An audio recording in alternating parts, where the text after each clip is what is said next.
සම්මා සම්බුද්දස්ස නමෝ තස්ස භගවතෝ අරහතෝ සම්මා සම්බුද්දස්ස නමෝ තස්ස භගවතෝ අරහතෝ සම්මා සම්බුද්දස්ස.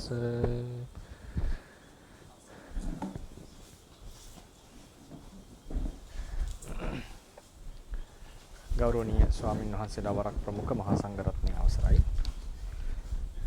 අපි අද පරමාර්ථ කියන මාතෘකාවේ අවසාන දවස තමයි අද. අපි වෙනකොට පාඩම් 29ක් සිද්ධ කරලා තිනවා පරමාර්ථය සම්බන්ධයෙන්. පැතිකඩ ගණනාවක් අපි කතා කරා. මම බලාපොරොත්තු වුණා මොනවද මොගරාජ ප්‍රශ්නේහි තියෙන මොගරාජ ඒ මානවකයාට කියපු සූත්‍රය සහ රෝහිතස්ස සූත්‍රය වගේ සූත්‍ර කීපයක් කතා කරන්න. නමුත් ඒවා අපිට පස්සේ නැවත විපස්සනා කතාවේදී ගන්නට පුළුවන් නිසා ඒ සූත්‍ර මම ඒවා ඒකට කල් දාලා අද පරමාර්ථ පාඩම අවසන් කරන්නට මේක පරමාර්ථ පිළිබඳ විශ්ලේෂණයක් යටතේ නෙවෙයි පරමාර්ථ හැඳින්වීමේදී කතා කළ යුතු දෙයක් අද කතා කරනවා. ඉතින් කලින් දවස් කිහිපේ අපි කතා කරේ පරමාර්ථ ධර්ම පිළිබඳව විශ්ලේෂණයක් කතා කරනකොට ඒකට තියෙන චෝදනා ආදී තමයි අපි කතා කරන්න ඉන්නේ. ඒකට කොහොමද ථේරවාදීන් උත්තර ලබා දෙන්නේ කියන එක. ඒකෙදි අපි කෙටියෙන් කියන්නට ඕනේ කරුණු දෙකක් තියෙනවා. තව චෝදනාවක් තමයි චෝදනාවක් කියන්නේ පරමාර්ථය විද්‍යමාන නැහැ කියන්නට තියෙන තව එක මතයක් තමයි යමක් හේතුන් නිසා හටගන්නවා නම් ඒ ධර්මය විද්‍යමාන නැහැ. මොකද ඒක තවත් බෙදන්නට පුළුවන් කියන එක. හේතුන් නිසා හටගන්නවා කියලා කියන්නේ ඒක හේතු වලට කඩන්නට පුළුවන් කියන එක. නමුත් ඒක හේතුන් නිසා යමක් හටගන්නවා කියන එකේ තේරුම හේතුව තව ධර්මයක් ඵලය තව ධර්මයක් ථේරවාදීන්ගේ හැටියට. ඒ නිසා දැන් මේසය අපිට කඩලා මේසය කියන අදහස මේසය කියලා දෙයක් ඇත්තටම නැහැ. ප්‍රඥප්තිය කියන එකක් ලෝකේ නැහැ. ඒක ප්‍රඥප්තිය කඩන්නේ හිතෙන්. ප්‍රඥප්තිය හදාගන්නේ හිතෙන්. ඒකේ විශ්ලේෂණය කරන්නේ හිතෙන්. ඇත්තටම පවතින පරමාර්ථ. එතකොට ඒ වගේ ප්‍රඥප්තිය කඩාගෙන යනකොට අපිට ප්‍රඥප්තිය වෙනකොට පරමාර්ථ හම් වෙන අවසානයේදී ඒ වගේ එකක් නෙවෙයි. හේතුන් නිසා ඵලයක් හට ගන්නවා කියනකොට හේතුව බිඳලා ඵලයට එන්නට හැකියාවක් නැහැ. මොකද හේතුව එකක් ඵලය තව එකක්. ඒක වෙනම ධර්ම දෙකක්. ඒ නිසා මේසෙන් අපි ලී වලට ඇවිල්ලා ලී වලින් රූප කලාප වලට පරමාර්ථ වලට ආවා වගේ මිනිස්සයා කියන අදහසින් නාම රූප වලට ඇවිල්ලා චිත්තචෛසික රූප වලට ආවා වගේ පැමිණීමක් කරන්නට බෑ. හේතුඵල සම්බන්ධය කියන්නේ වෙනම එකක්. චක්කු ප්‍රසාදේ නිසා රූපාරම්මණය නිසා චක්කු විඥානය හට ගන්නකොට චක්කු විඥාන වෙනම ධර්මයක් රූපේ වෙනම ධර්මයක් ප්‍රසාදේ වෙනම ධර්මයක්. ඊළඟට තමයි බුදුරජාණන් වහන්සේ දේශනා කරා කලේ හේතු කියන්නේ ඇතිවෙවි නැතිවි යන ධර්ම ස්වභාවයක් ඒ හැර පරමාර්ථයක් දේශනා කරේ නැහැ කියන එක තව තියෙන ආගිමන්ට් එකක්.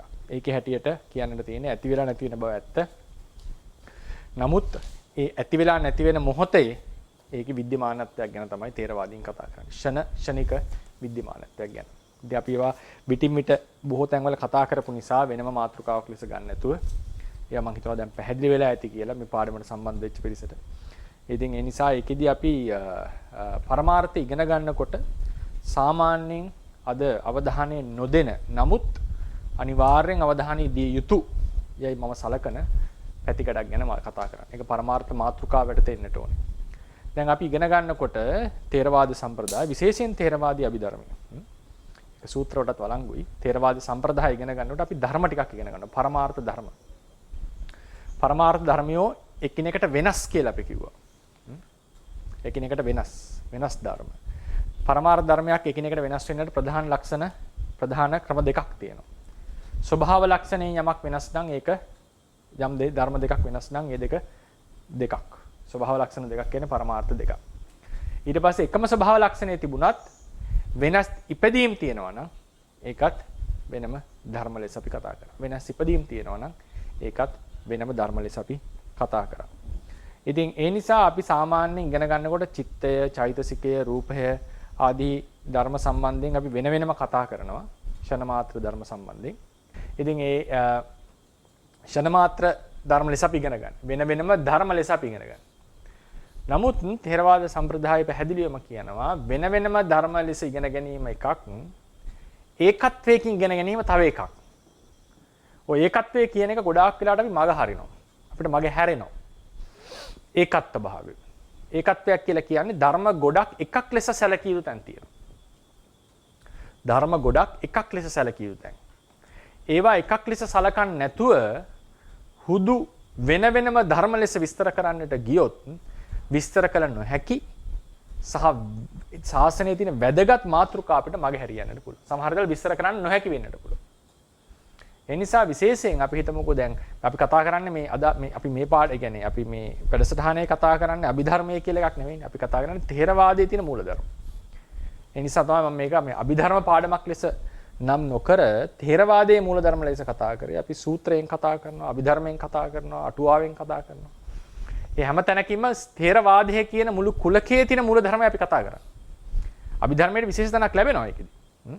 මොකද ථේරවාද කුලකයේහි ථේරවාද සම්ප්‍රදායේ තියෙන මූලික સિદ્ધාන්ත ගොඩක් අභිධර්මයේ. හැබැයි අභිධර්මයේ නැති අභිධර්ම පිටකයෙන් අපිට හොයාගන්න බැරි සූත්‍රවල තියෙන સિદ્ધාන්ත තියෙනවා. අටුවා සාහිත්‍යයේ තියෙන સિદ્ધාන්ත ටිකක් තියෙනවා. ඒ ඔක්කොම එකතු කරලා තමයි අද අපි ථේරවාද සම්ප්‍රදායක් කතා කරන්නේ. ඉතින් එතකොට මේකෙදි විශේෂයෙන් දැන් අද අපි සමහරවල්ලාට අභිධර්මයේ වෙනම ඉගෙන ගන්න ඕනේ.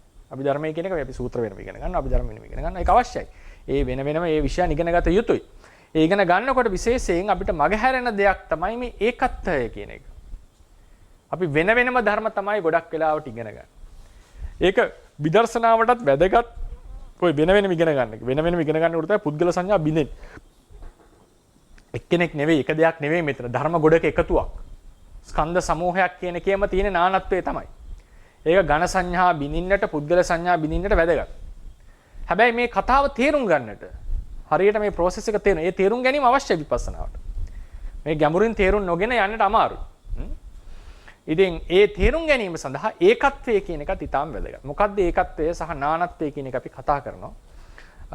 ඒකෙදී අපි ඉස්සලම යමු නානත්වය කියන එක. නානත්තනයි. නානත්වය අපි හැමෝම දන්න එක තේරුම් ගන්න පුළුවන් එක. නානත්වය කියලා කියන්නේ වෙන වෙනම ධර්ම. ප්‍රායෝගිකව මේක තේරුම් ගන්න එක අමාරුයි. හරිනේ ධර්ම ඉගෙනගෙන යනකොට අපි සාමාන්‍යයෙන් නානත්තනයෙන් තමයි ඉගෙන ගන්න. එක සිතක් තව සිතකින් වෙනස්. එකට ඉපදුනා චිත්තචෛසිකෝ එකිනෙකට වෙනස් ධර්ම. එකට ඉපදුනාට. නාමයයි රූපයයි දෙකක්. මේ ආදී ලෙසට ධර්ම බෙද බෙදා එකක් නෙවෙයි මේ ධර්ම සමූහයක් කියන කතාව අපි නැවත නැවත කියනවා ධර්මයේ. ස්කන්ධ සමූහයක්, ධාතු සමූහයක් ආදී ලෙසට. ඒ නිසා අපි ඒක නානත්වය ඉස්සෙල්ලා කතා කරනවා. නානත්වය අනුව අපි බලමු හැන්ඩ් අවුට් එකට ඇවිල්ලා. නානත්ත ණයන අනුව ඒ පරමාර්ථ ධර්මවල එකිනෙකට වෙනස් ලක්ෂණ දැරීම් වශයෙන්ද වෙනස් හට ගැනීම ඇති බැවින්ද වන නානා භවයි. ඒ නානා භව ඒ බව තමයි තේරුම් ගන්න. නානත්ත ණය කියන. ධර්මවල තියෙන නානත්වය. පඨවි ආපෝ වලට වඩා වෙනස්. ආපෝ තේජෝ වලට වඩා වෙනස්. ඊට පස්සේ නාමයේ රූපයට වඩා වෙනස්. රූපේ නාමයට වඩා වෙනස්. වෙනස්ම ධර්ම. එක දෙයක් නෙවෙයි මේ. කියන එක අපි කතා කරා. ඒක තමයි නානත්ත ණය කියලා කියන්නේ. ඒක ඊටාම වැදගත්. නානත්ත ණය අවබෝධ කරගන්නකොට සාස්වත දෘෂ්ටි කියන එක දුර වෙලා යනවා. නානත්ත ණය අවබෝධ කරගන්නකොට. ඉතින් ඒ නානත්ත ණය ගත්තම දැන් අපි උදාහරණයකට ඒක ක්‍රම කීපයකට විස්තර වෙන්නට ඕන. විපස්සනාවටත් අපි ඈඳලා කතා කරන නිසා දැන් උදාහරණයකට මේ ඇසනම් එතකොට මේ ගියේ චක්කු ප්‍රසාදේ තියෙනවනේ මෙතන. චක්කු ප්‍රසාදේ. මෙතන තියෙන රූපාරම්මණය. චක්කු ප්‍රසාදේ රූපාරම්මණය. එතකොට මෙතන හට ගන්නවා චක්ෂුර් විඥානය.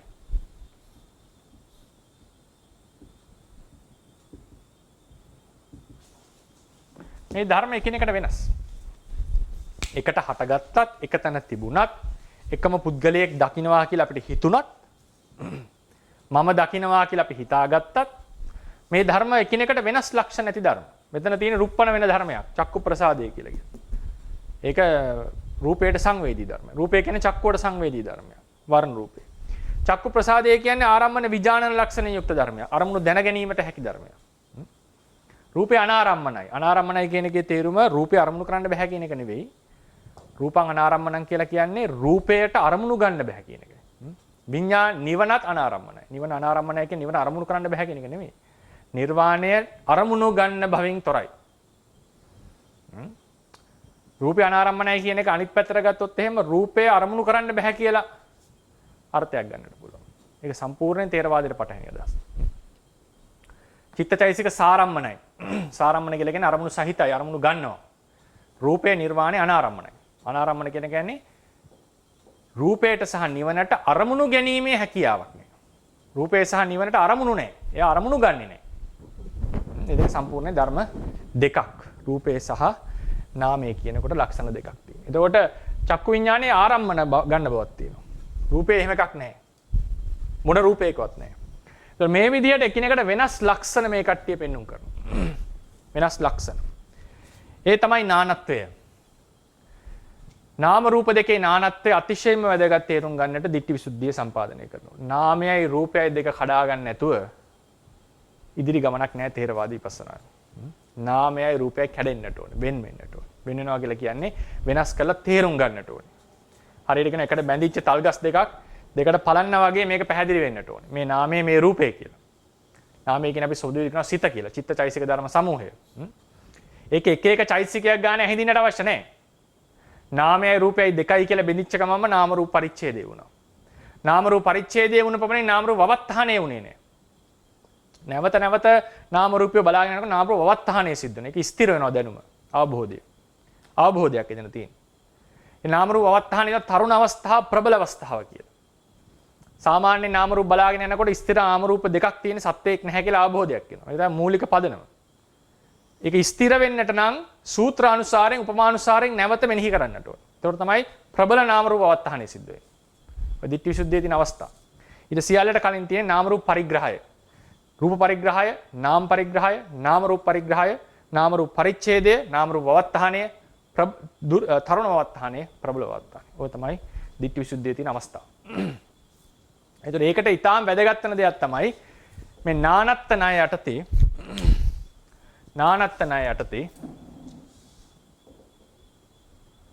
නානත්ව ණය කියන එකක් තමයි නාමය සහ රූපය කියන එක දෙකක් කියන එක තේරෙන්නට ඕනේ.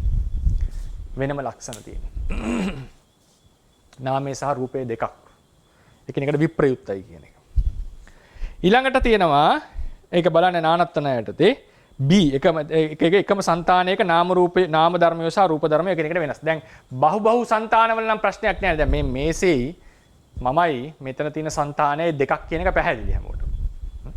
නමුත් ඒකත් එකක් ලෙස ගත්ත දර්ශනයක් තියෙනවා. දැන් විශේෂ උපනිෂද් දර්ශනයේදී මේ හැම සත්වයාගේම ආත්මය මව් ආත්මයක් එක්ක එකම ආත්මයේම බිඳිච්ච දේවල්. මේ සියල්ලම ඒකත්වයක් ලෙස තේරුම් ගැනීම. singularity තේරුම් ගැනීමට අවබෝධය.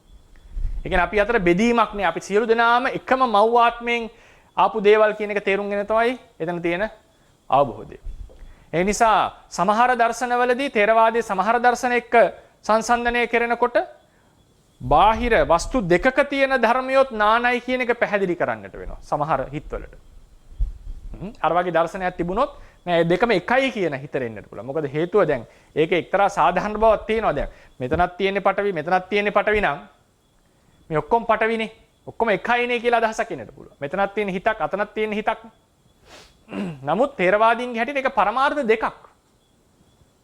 මොකද එයා වෙනමම අවකාශයක වෙනමම පවතින ධර්ම. සාමාන්‍යයෙන් සත්‍යය බොහෝ සත්‍යයෝ දැන් අරක අවබෝධයක් නැති කරගන්න. අවබෝධයක් කියන්නේ හිතලා ගන්න එකක් නේ. මේ ඔක්කොම සාමාන්‍යයෙන් අපිට තියෙන්නේ මේක දෙකක් කියන හැඟීමනේ. මේ මම මේ තව කෙනෙක්. කොටින්ම මගේ වස්ත්‍රයවත් මම කියලා හිතන්නේ. ඒ තරම් අපිට සාමාන්‍ය දැනුමක් තියෙනවා. සියල්ල ඒකත්වයෙන් ගන්නේ අතිරේකව හිතලා. ප්‍රායෝගිකව අර සාමාන්‍යයෙන් තියෙන හැඟීම තමයි මේ එක්කෙනෙක් තව එක්කෙනෙක් අනිත් කෙනා. තව එක්කෙනෙක් අනිත් කෙනා කියන එක. එතකොට ඒ නිසා බාහිර වස්තු දෙක තුනක තියෙන ධර්මවල නානත්වය මම විස්තර කරන්න යන්නේ නැහැ. ඒක සාමාන්‍යයෙන් තේරෙන නිසා. එකම సంతානයක ධර්මවල නානත්වය තමයි ප්‍රශ්න වෙලා තියෙන්නේ. විශේෂයෙන්ම තමන්ගේ సంతාන නැත්නම් සත්ත්ව సంతානවල. මෙතන තියෙන ධර්ම ගොඩක් නෙවෙයි එක්කෙනෙක් එක පුද්ගලයෙක් කියන හැඟීම තමයි ලොකම ප්‍රශ්නයක් ප්‍රතිකරදී. ආත්ම සංඥාව ඇති කරවලදී. ඉතින් ඒකෙදී පළවෙනිම අපි දැනගන්නේ නාමය සහ රූපය කියන එක දෙකක් කියන එක.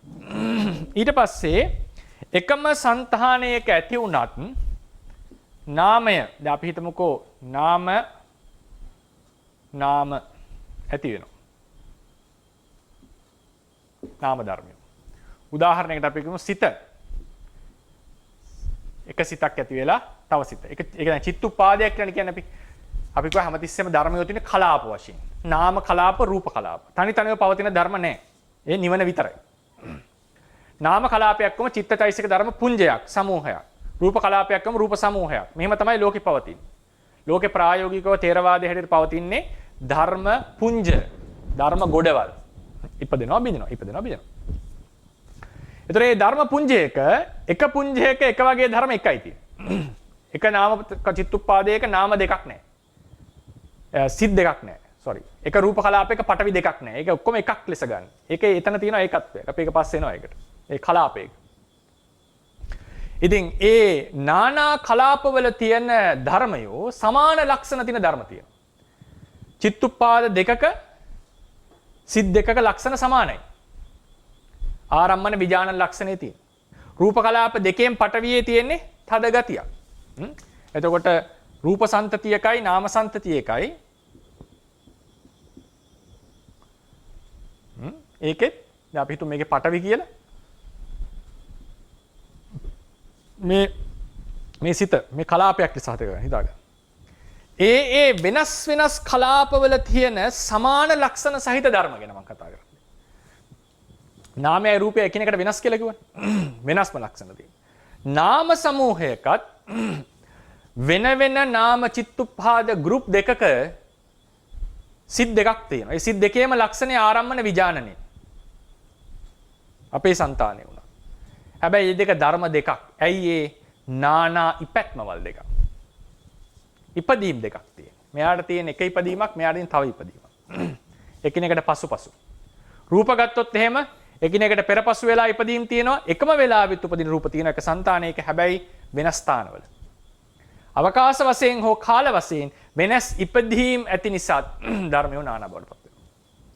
එකම ස්වභාව ලක්ෂණය සහිත වුණා. එකම ස්වභාව ලක්ෂණය සහිත වුණා. එතකොට මෙතන නානාත්ව දෙකක් තියෙනවා. නාම සන්තතියෙහි නානා චිත්තුප්පාදවල පහළ වෙන එකම ලක්ෂණය සහිත ධර්මයෝ වෙනස් ඉපදීම් ඇති නිසා නානා ධර්ම වුණා. එකම රූප සන්තතියක නානා රූප කලාපවල පහළ වෙන එකම ලක්ෂණ සහිත ධර්මයෝ නානා ඉපදීම් ඇති නිසා නානා වුණා. මෙතන නානත්වය කියලා කියන්නේ. මේ එකක් නෙවෙයි. මේ නානත්වය මේ වගේ ගැඹුරින් හිතන්නට මොකද දුර වෙන්නේ? ආත්ම සංඥාව. ආත්මය කියන එකේ ලක්ෂණය තමයි එකම දේ තියෙන්නට ඕනේ. එකම සබ්ස්ටන්ස් එක තියෙන්නට ඕනේ. ඒකට අපි ඉංග්‍රීසියෙන් ඩෙන්ටිටි කියලා. ඔක දර්ශනයේ තියෙනවා problem of identity. මේ පුද්ගලයෙකුගේ දෙයක තියෙන හඳුනාගත හැකි ඒ බව පුද්ගල බව කොපමණකින් මේක තීරණය වෙන්නේ. මේක ඊටාම වැදගත්. ඒතකොට ආත්ම මේකේ තියෙන තවත් ඊටාම වැදගත් දෙයක් තමයි ආත්මය කියන සංකල්පය. ආත්මය කියනකොට ඒ දේ එක දෙයක්. ඒ දෙය එතකොට අපි මෙහෙම නානා ලෙස හිතනකොට දේවල් නානයි මේ දේවල් එකිනෙකට සමාන නැහැ කියලා හිතන්න ආත්ම සංඥාව නැති වෙලා යනවා. ඒක අමුතුවෙන් වෙහෙසෙන්නට එපා ඒකට. තේරවාදයේ හැටියට නානා ධර්ම මනසිකාර කරනකොට ආත්ම සංඥාව ඉබේම දිය වෙනවා. ඒක හරියට නිකන් සබම් බෝලයක් අරගෙන අතින් පිරිමදින්න මොකද වෙන්නේ? ඉබේ දිය වෙනවනේ මේක, ගෙවෙනවනේ මේක. ඒ වගේ අමුතුවෙන් ආත්ම සංඥාව යටපත් කරනවා කියලා එකක් නෑ. ආත්ම සංඥාව යටපත් කරන්නට තියෙන්නේ නානා ධාතු මනසිකාරය. ධාතුන් වෙන වෙනම මෙනෙහි කරනකොට ආත්ම සංඥා ඉබේ යටපත් වෙනවා.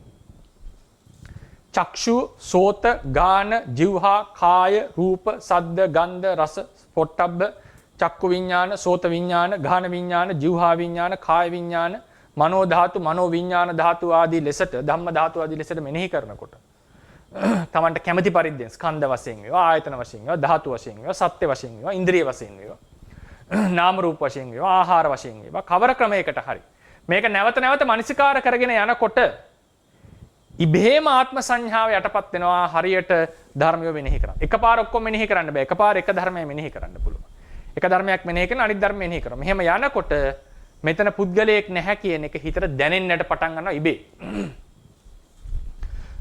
ඒ නිසා මේ නානත්වයේ මේ වගේ ගැඹුරින් තේරුම් ගත්ත කෙනාට එක සිතක වුණත් ධර්මයෝ නානයි කියන එක තේරුම් ගන්නට ඉතා ගැඹුරින් ආත්ම සංඥාව යටපත් වෙනවා. ඉතා ගැඹුරින් ආත්ම සංඥාව යටපත් වෙලා.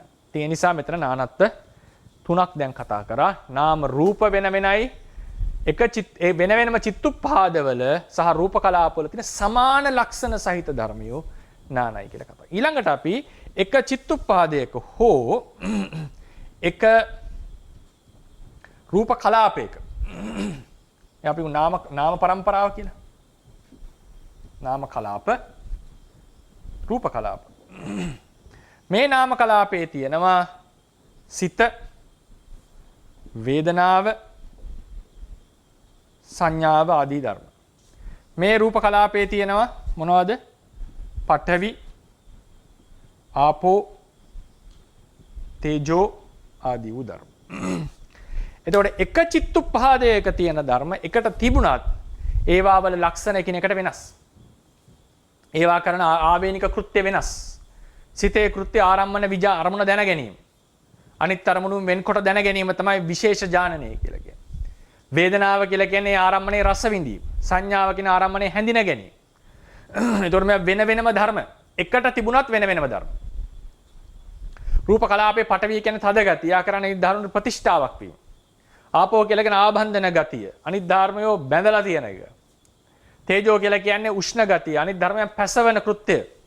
මෙන්න මේ වගේ වෙන වෙනම ලක්ෂණ වෙන වෙනම කෘත්‍යයන් යුක්ත ධර්මයෝ එකට පැවතියක්. ඒ ධර්මයෝ නානා ධර්මයෝ බවට පත් වෙනවා. ඒ නිසා එක సంతානයක තියෙන නාම සහ රූප ධර්මයෝ දෙකක්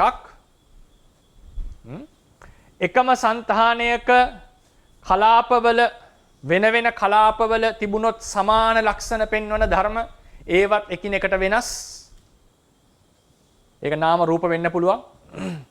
එකම කලාපයේ ඇතුලේ තවත් අපි ඇතුලට ගියොත් එකම කලාපයේ ඇතුලේ පවා ඒ ධර්ම මිටියේ ධර්ම එකිනෙකට වෙනස්. සිත එකක්, චෛතසිකය තව එකක්, වේදනාව එකක්, සංඥාව එකක්, චේතනාව එකක්. මේ ආදී ලෙසට ඒ ධර්ම එකිනෙකට වෙනස්. මොකද හේතුව වෙන වෙනම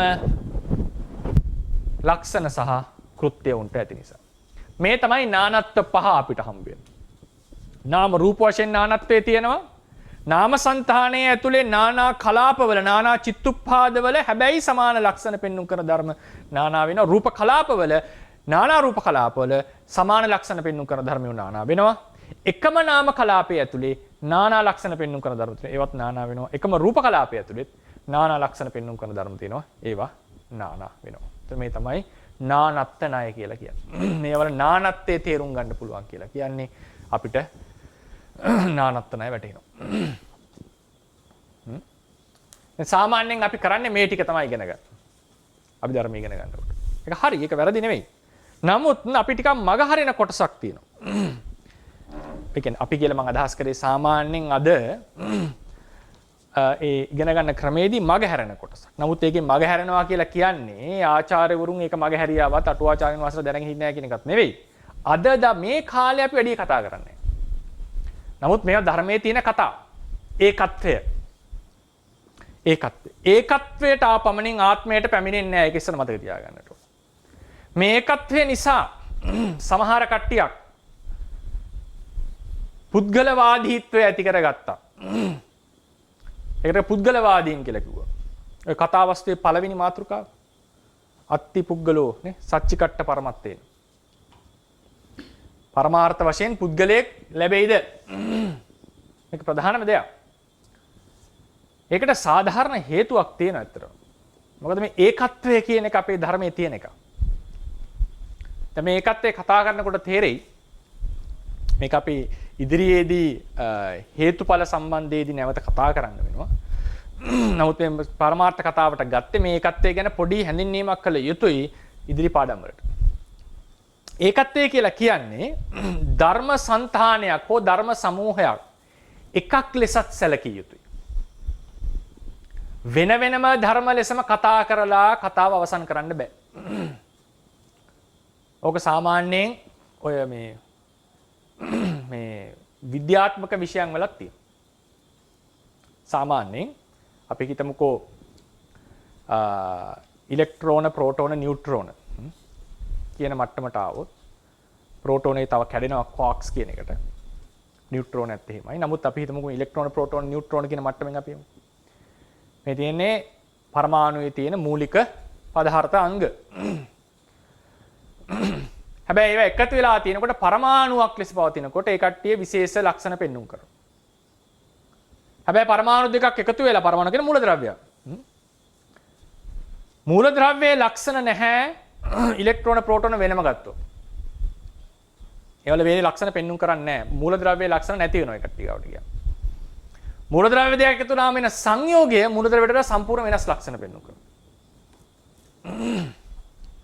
නේද? සම්පූර්ණ වෙනස් ලක්ෂණ පෙන්වුම් කරනවා. ඒ වගේ ථේරවාද ධර්මයේ තියෙන පරමාර්ථ කතාවෙත් සමහර දේවල් අපිට විස්තර කරන්නට වෙන්නේ මේ සමූහය අරගෙන. සමූහය අරගෙන. ඒකට හේතු සාධක තියෙන. ඒක විස්තර කරගන්න ක්‍රම තියෙන්නට පුළුවන් මේ පරමාර්ථය ඇඳලා.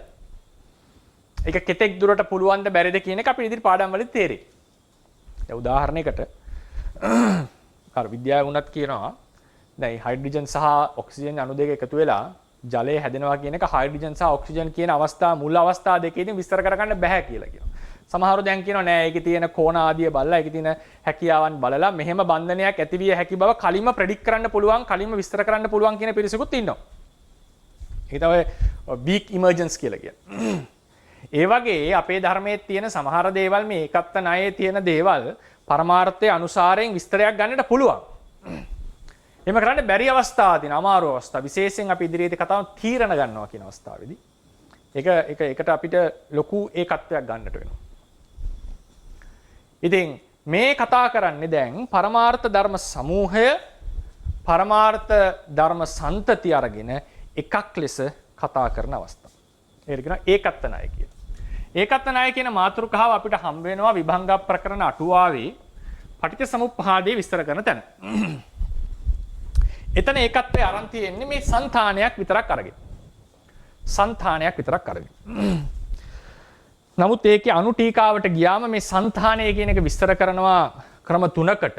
නාම సంతානය, රූප సంతානය, නාම సంతානයේ පවතින එකිනෙකට පවතින සම්බන්ධය, රූප సంతානයේ පවතින සම්බන්ධය, නාම රූප දෙකේ පවතින සම්බන්ධය. ඒ సంతානය කියන වචන විස්තර කරනවා. අපි මේ අද ඒකත්ව 6ක් ගැන කතා කරනවා. ඒකත්ව 6ක් ගැන අපි කතා කරනවා. පළවෙනි ඒකත්වය තමයි අපි කියන්නේ ඒකත් ඉස්සලා අපි දැන් විස්තර කරා ඒකත් අපි නිකන් කෙටියෙන් කියමු. ඒකත්ව ණය නම් පරමාර්ථ ධර්මයෝ ධර්ම වශයෙන් නානා වූද එකට පැවතීම් වශයෙන් සහ එකට ක්‍රියා කිරීම වශයෙන් ඒවායේ ඇති ඒකත්වයයි. මෙබඳු ඒකත්ව කිහිපයක් ථේරවාද ශාසනය තුළ දැකිය හැකියි. ඉන් සමහරක් පහත දැක්වේ. මොකක්ද? භවේකත්වය. පළවෙනි එක.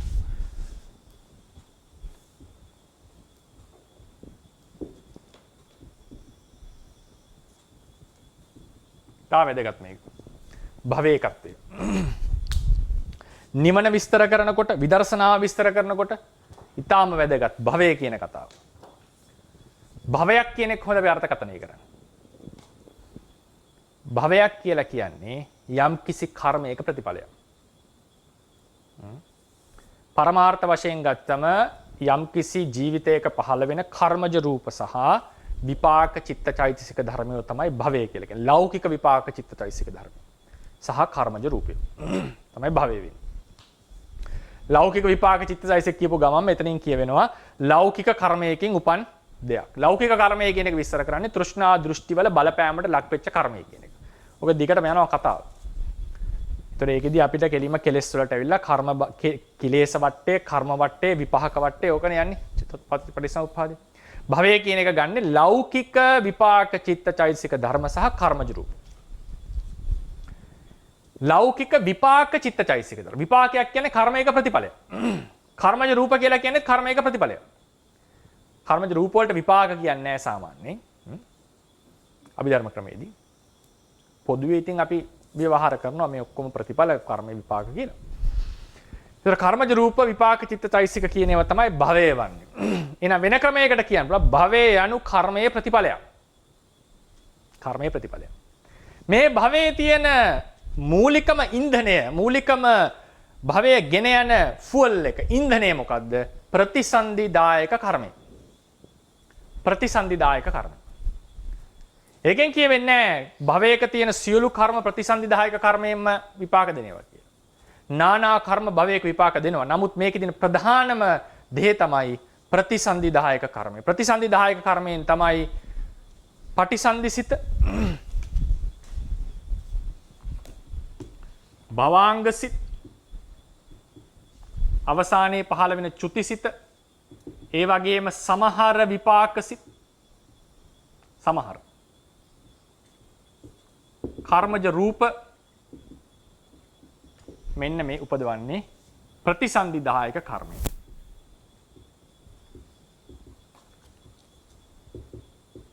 හැම එකක්ම උපදවන්නේ. හැබැයි විපාක සිතලේ සමහර ඒවා සියල්ල නෙවෙයි. භවංග චුති ප්‍රතිසන්දිසිත සියල්ල. කර්මජ රූප ප්‍රතිසන්දිසිතෙන් ඉපදවීම ගැන ආචාර්යවාද දෙකක් තියෙනවා තේරවාද. එක ආචාර්යවාදයක් තමයි සියලු කර්මජ රූපයෝ ප්‍රතිසන්දිදායක කර්මයෙන් උපදවන බව. දැන් රේරුකාණේ චන්දවිමල ස්වාමීන් වහන්සේලා විස්තර කරන්නේ මේ මතේ ඉඳලා. ඒක අභිධර්මාර්ථ සංග්‍රහය මතේ ඊට වඩා වෙනස්. උන්වහන්සේ එතන කියනවා මේක විමසිය යුතුයි කියලා උන්වහන්සේ লীලා ඇත්තේ අභිධර්ම මාර්ගයේදී. අභිධර්මාර්ථ සංග්‍රහය ක්‍රමයේ හැටියට උද්දච්ච සිතිනොත්, උද්දච්ච සම්ප්‍රයුක්ත සිතිනොත් කර්මජ රූප උපදවනවා. උද්දච්ච සම්ප්‍රයුක්ත හිතෙන් ප්‍රතිසන්දිය ලබා දෙන්නේ නැහැ. ධම්මසංගණී හැටියට. ඒ නිසා අනිත් ආචාර්ය මතයේ පරමත්ත දීපණි හිම කතා කරන්නේ ප්‍රතිසන්දිදායක කර්මයට අමතරව වෙන කර්ම වලිනුත් කර්මජ රූප ඉපදවිය හැකියි. ඒක අපි කතා කරනවා කර්මජ රූප කියන මාතෘකාවට ආවම අපි කර්මජ සීසය කියලා කතා කරනවා. රූප අඩවේදී. අනිත් සම්බන්ධයෙන් මම පටන් ගන්නවා. ඒ කියන්නේ රූපයක් විස්තර කරනකොට ඍතුජ රූපය, ඍතුජ කලාපය, ඍතුජ කලාප, ඍතුජ සන්තතිය, ඍතුජ රූපය, ඍතුජ කලාපය, ඍතුජ සන්තතිය, ඊට පස්සේ තව මට ඉන්නේ එක පාට මතකයි. ඔයගේ කොටස් හතරකට කතා කරන හැම රූපයක්ම. එතකොට ඒකෙදී අපි කර්මජ සන්තතිය කියන මාතෘකාව, කර්මජ සන්තතිය කියන මාතෘකාවයි දෝක අපි කතා කරනවා මොනවද මේ ආචාර්යවාද දෙක කියලා. එතකොට කර්මජ රූප සමහර අපි හිතමු ප්‍රතිසන්දිදායක මේකෙන් කොහොම හරි කර්මජ රූපයක් උපදිනවා. ප්‍රතිසන්දි මොහොතේ හරි උපදිනවානේ. වත්තු දසක, භව දසක, කාය දසක. තවත් විදිහකට ජීවිත නවකය. සාමාන්‍යයෙන් අපි 3යි කියන්නේ. නමුත් 4ක් කියන්නට පුළුවන්. මේ විදිහට මේ කර්මජ රූප සහ විපාක චිත්ත චෛතසිකය උපදවන්නේ සියලු විපාක චිත්ත චෛතසික නෙවෙයි බොහෝ විපාක චිත්ත චෛතසික උපදවන්නේ ප්‍රතිසන්දිදායක කර්මය. මේ තමයි ඒකත්වය මේකේ තියෙන්නේ. මේකේ තියෙන තව ඒකත්වයක්. උස්සද කිත්තණය. මේකේ ඉන්නේ ධම්මසංගණී අටුවාවේ. පුද්ගලයෙකුගේ චරිතය තීරණය වෙන ප්‍රධාන සාධක මොනවද? පුද්ගලයෙකුගේ චරිතයේ තියෙන රාග දෝෂ මෝහයන්ගේ උත්සන්න බව හීන බව තීරණය කරන ප්‍රධානම සාධකය. සාධක දෙකක් තියෙනවා. ප්‍රතිසන්දිදායක කර්මය සහ උපනිශ්‍රය සහ ආසේවනයේ සසර තියෙන. උපනිශ්‍රය ආසේවනයේ නිසාත් අපිට හුරු වෙනවා ප්‍රතිසන්දිදායක කර්මයේ තියෙන ස්වභාවය. ප්‍රතිසන්දිදායක කර්මය කරන අවස්ථාවේදී රාග දෝෂ මෝහ වල බලපෑම තීරණය වෙනවා මිනිස්යාගේ සත්වයාගේ උප්පත්තියේ තියෙන උප්පත්තියේ පටන් එන සමහර ගති පැවතුම් වලට. ඒ නිසා තමයි මෙච්චර තමන්ගේ ජීවිතේ පවා දන් දෙන්නට තරම් ಗುಣධර්ම දියුණු කරපු මිනිහෙක් ඉස්ලාංගම S2 පවා දන් දෙන්නට පුළුවන්. හිස පවා දන් දෙන්නට පුළුවන්.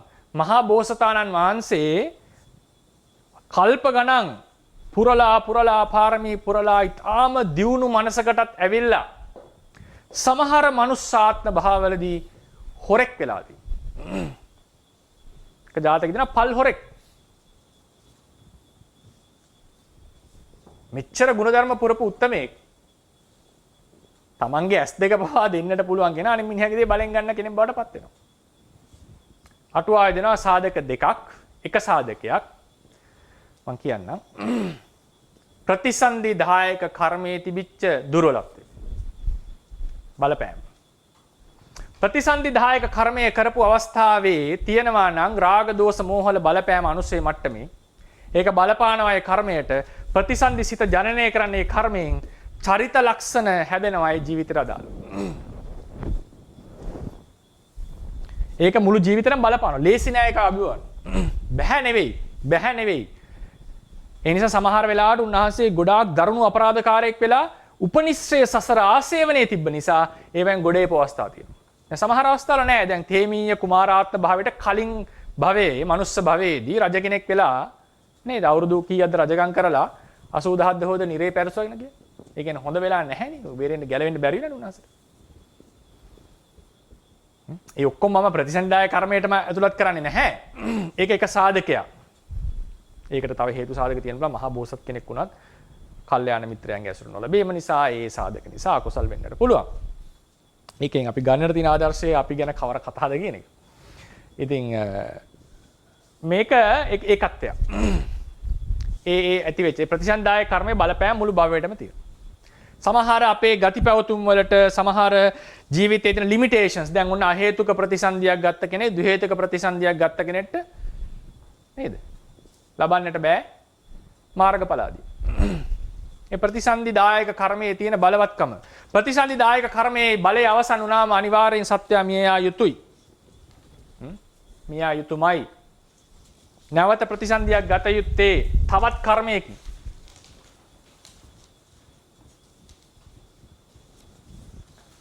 මේ භවයේම එක දෙයක් ලෙස සැලකිය යුතුයි. හේතුව මොකද්ද? ප්‍රතිසන්දිදායක කර්මයේ එක කර්මයක් තමයි වැඩ කරන්නේ. ඒ කර්මය තමයි මේකේ එනර්ජිය. මේකේ ශක්තිය අඩු වැඩි කරන්නට බෑ. අපි කියනවානේ අභිවාදන සීලිස්ස නිච්ඡං බුද්ධාපචායිනෝ චත්තාරෝ ධම්මා වඩ්ඩಂತಿ ආයුවන්නෝ සුඛම් බල. අභිවාදනය කරන කෙනා ආයුෂ වර්ණ බල ලැබෙනවා. හැබැයි ධම්මපද අටුවාවේ ප්‍රබල ලෙස කියනවා ස්ථිරවම කියනවා වන්දනා කිරීම නිසා ප්‍රතිසන්දිදායක කර්මයේ ආයුෂය ප්‍රභාණය වැඩි කරගන්න බෑ. ඒකේ උච්චාවචයක් වෙන්නේ නැහැ. මේ වෙන්නේ ජීවිතයට වෙන බාධක තිබුණා නම් ඒව ඉවත් වෙලා පූර්ණ ආයුෂය ගත කරන්නට ලැබීම තමයි ආයු වර්ධනය කියලා කියන්නේ. ආයු වර්ධන කුමාරතුන් එහෙම කන්නේ. එයාට තිබුණ අවුරුදු 120ක් ජීවත් වෙන්නට හැකියාව. නමුත් වෙන බලවේගයක් ආපු නිසා ඒක තමයි මර්ධනය කරගන්නේ. නිසා ප්‍රතිසන්දිදායක කර්මය කියන එක ඉතා ප්‍රබල දෙයක්. කෙටියෙන් කියන්නම් මේවා අපි කර්ම පාඩමේදී කතා කරනවා අපහු. චූල කම්ම විභංග සූත්‍රයේදී බුදුරජාණන් වහන්සේ දේශනා කරනවා ප්‍රාණඝාත අකුසලය අල්පායුෂ්ක ජීවිත ඇති කරනවා. ප්‍රාණඝාතයෙන් වැළකීම දීර්ඝායුෂ ජීවිත ඇති කරනවා. මේකට හේතුව ප්‍රතිසන්දිදායක කර්මය.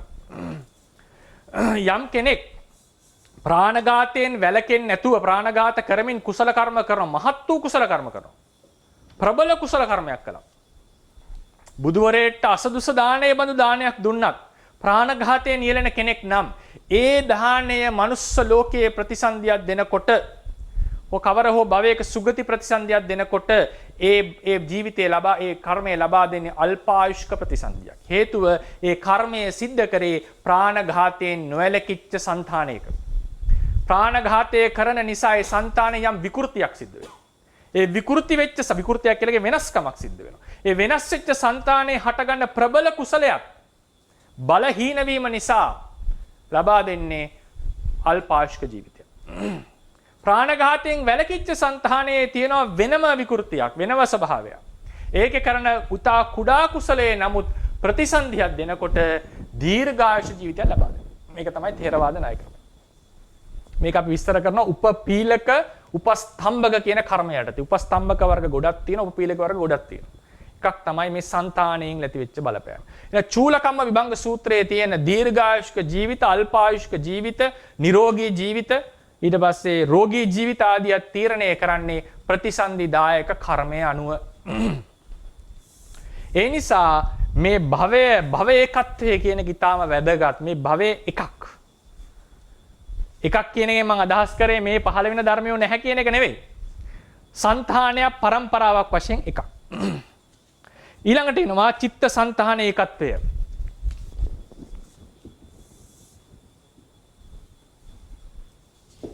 ඒකත්වය. දැන් මේක භව නානා වුණාට දැන් අපි තු මේක භව නානයි. පින්තර ඇන්දේකනේ මේක. හැබැයි මේ ඔක්කොම වැඩ කරන්නේ එකම චිත්තසංතානෙ. ඒ චිත්තසංතානෙත් ඒකත්වයක් තියෙනවා. භවෙන් භවයට නානා භව පේනවා. නානා කර්ම වලින් ප්‍රතිසන්දි ගන්න. නමුත් එකම චිත්තසංතානයක්. එකම චිත්තසංතානයක් ලෙස ඔප්පු කරන්නට ධර්මයේ තියෙන සාධකයේ මොකක්ද? මේ භව ගානකට කලින් හරි නමුත් යම් කර්මයක් මේකේ සිද්ධ කරොත් ඒ විපාකයේ ලැබෙන්නේ මේ సంతාණයටමයි වෙන సంతාණයකට නෙවෙයි. භව ගානක් ගිහිලා නමුත් ලැබෙන්නේ ඒ సంతාණයටමයි. ඒ නිසා භව වලින් වෙනස් වුණාට මේ సంతාණයේ එකත්වයක් තියෙනවා. යම් කර්මයක් කරා නම් කල්ප ගානකට පස්සේ විපාක ලැබෙන්නේ වෙන කෙනෙක්ගේ సంతාණය නෙවෙයි. මම කරපු කර්මයෙන් ඔයකට විපාක ලැබෙන්නේ. ඔබ කළා කරපු කර්මයෙන් මට විපාක ලැබෙන්නේ. ඇයි මේක ඒකත්වයක් තියෙනවා මේ సంతාණය. මෙතන පුරුදු කරපු ಗುಣධර්ම නිසා නැවත ಗುಣධර්ම හටගන්නේ මේ సంతාණයමයි. මහා බෝසතාණන් වහන්සේ පුරුදු කරපු ಗುಣධර්ම නිසා ඒ ಗುಣධර්ම දියුණුුනේ ඒ సంతාණය මිසක් අපේ సంతාණය නෙවෙයි. දේවදත්තගේ సంతාණය නෙවෙයි. ඒක තමයි මේ సంతාන ඒකත්වය, චිත්ත සංතතියේ තියෙන ඒකත්වය. ඒකට හේතුව තමයි සිතෙන් සිතට තියෙනවා මතක ඇති අනන්තර ප්‍රත්‍ය ශක්තියේ බලපෑම. ජවන සිතේ තියෙනවා ආසේවන ප්‍රත්‍ය ශක්තියේ බලපෑම. කතා කරා. ඒ නිසා මේ සිත් එකිනෙකට සම්බන්ධයි. මේ සිත පෙරපසු සිත් වලට සම්බන්ධයි, මේ සිත පෙරපසු සිත් වලට සම්බන්ධයි. ඒ නිසා කොච්චර දුරින් තිබුණත් මේ එක సంతානයක සිත් එකිනෙකට සම්බන්ධයි.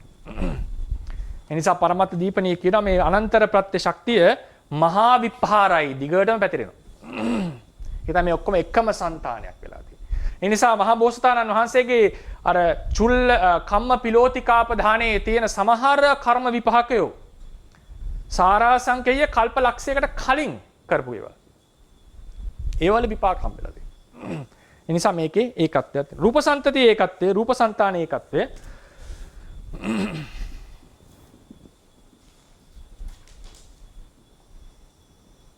රූප సంతානයේ ඒකත්වය කියන එක ඒක සවිඥානික අවිඥානික ජීවි අජීවි හැම දෙයකම දකින්න පුළුවන්. දැන් අපේ කුඩා කාලයේ තිබ්බ රූප වලට සමාන රූපනේ කොච්චරවත් හටගන්නේ සම්පූර්ණයෙන් වෙනස් එකක් නෙවෙයිනේ. යම් මේකේ තියෙන අප විද්‍යාත්මකත DNA වල නේද? ඒ තියෙන මොනවා හරි දේවල් යම් සම්බන්ධයක් තියෙනවා. අවිඥානික දේවලත් එහෙමනේ. අඹ ඇටයක් රෝපණය කරොත් අඹ පැලයක් ඇවිල්ලා අඹ ගෙඩියක්මයි එන්නේ. මොකක් කරේ සම්බන්ධය හොඳට පැහැදිලි.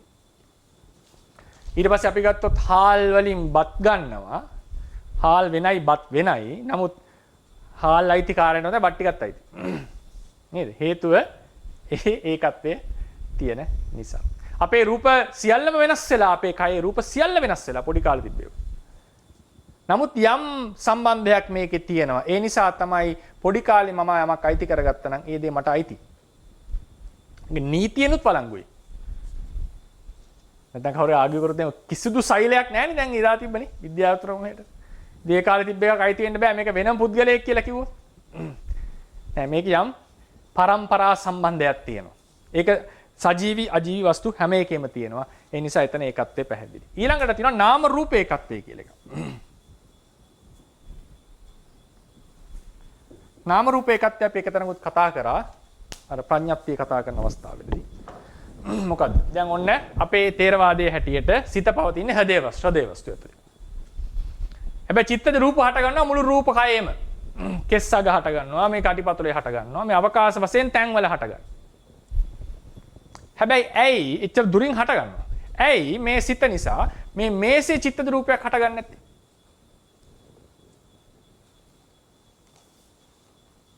නේද? ඒ නිසා මොකක් හරි මේ රූපේ තියෙන සීමාවක්.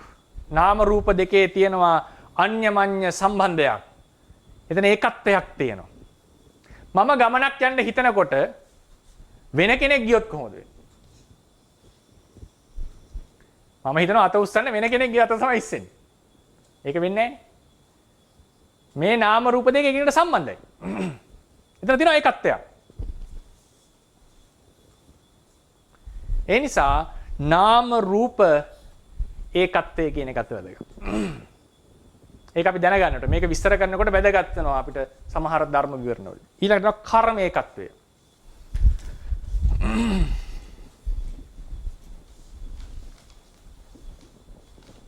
කර්ම ඒකත්වය. දැන් ඔන්න අපි දානයක් දෙනවා කියලා හිතනවා. ඒ හිතනකොට දැන් එකපාර දාන දෙන කොච්චර වෙලා යනවද? දැන් සමහර මාස ගණන් යනවා. සමහර දවස් ගණන් යනවා නේද? විදි මරලා උත්සාහත් කරන්නේ දානයක් දෙන්නේ සමහර. දැන් ඒ වගේ අවස්ථාවලදී අපි හිතමුකෝ අපි වැසිකිලි කැසිකිලන මේක මේ දානට අයිතිද? නැහැ. අපි ආහාර අනුභව කරනවා. මේක දානට අයිතිද? අපි නිදා ගන්නවා. ඒක දානට අයිතිද? නැහැ.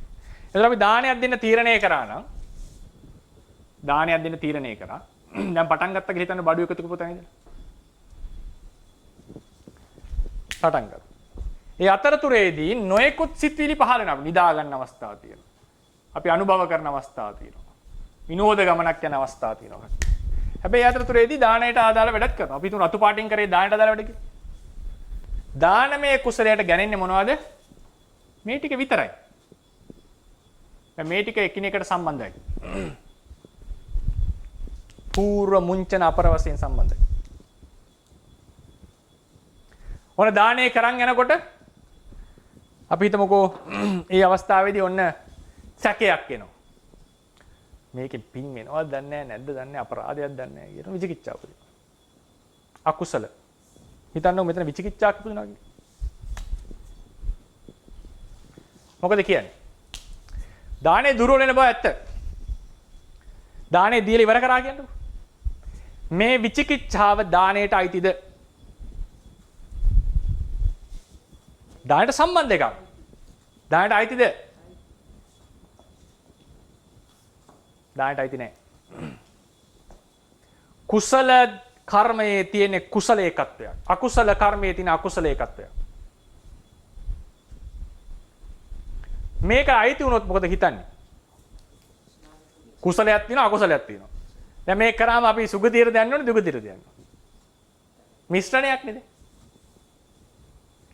දේශනාවේ තියෙන අත්ති කම්හං කන්න සුක්ඛ විපාකං කියලා. අත්ති කන්න සුක්ඛං කන්න සුක්ඛ විපාකං. ඒ කියන්නේ මේ එකම කර්මය ගැන නෙමෙයි තේරවාදය හැටියට.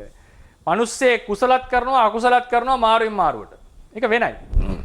එකම කර්මයේ කුසල අකුසල මිශ්‍රණයක් එන්නේ නැහැ. ඒ දාණයට සම්බන්ධයෙන් සැකයක් ආවත් ඒක දානයේ අංගයක් නෙමෙයි. ඒක දානේ දුර්වල කර බව ඇත්ත. නමුත් දානයේ අංගයක් නෙමෙයි. සතෙක් මරනවා. මරන්න යදී අනුකම්පාවක් උපදිනවා. උපදිනවනේ ඉතින් සතා මරන්නේ සමහරවිට. ඒත් මරනවා. ඒ අනුකම්පාව කරුණාව කුසල හිතක් ඒක ප්‍රාණඝාතයේ අංගයක් වෙන්නේ නැහැ. ඒ ප්‍රාණඝාතයේ බල දුර්වල කරන බව ඇත්ත. ඒ නිසා කුසල කර්මයේ තියෙන කුසල ඒකත්වයක්. අකුසල කර්මයේ තියෙන අකුසල ඒකත්වයක්.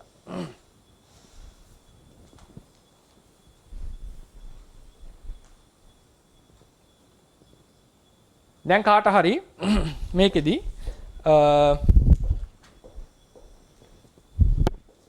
මේ කර්මය සම්පූර්ණ කරනවා දැන්. අපි තුමු දැන් ඉවරයි කියලා මෙතන.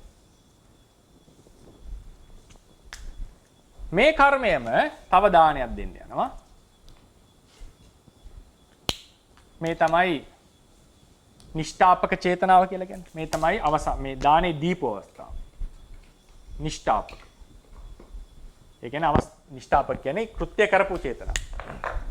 දැන් මෙයා උත්සාහවත් වෙනවා දානයක් දෙන්නට තව කෙනෙක්. හැබැයි යාට දී ගන්න බැරි වෙනවා. මේ දානයේ පූර්ව චේතනාව විතරයි. මේක පරිපූර්ණ දානය. පූර්ව මුංචන අපරේ තියෙන පරිපූර්ණ දානය. මොකද කියන්නේ? තේරවාදයේ හැටියට මේ දාණයට අදාළ සියලු සිත් වලින් ප්‍රතිසන්දි දිය හැක. නිෂ්ඨාපකයක විතරක් නෙවෙයි පූර්ව මුංචනයකිනුත් ප්‍රතිසන්දි දිය හැක. හැබැයි දැන් මේකෙන් ප්‍රතිසන්දෙන්න පුළුවන්. මේකෙන් ප්‍රතිසන්දෙන්න පුළුවන්.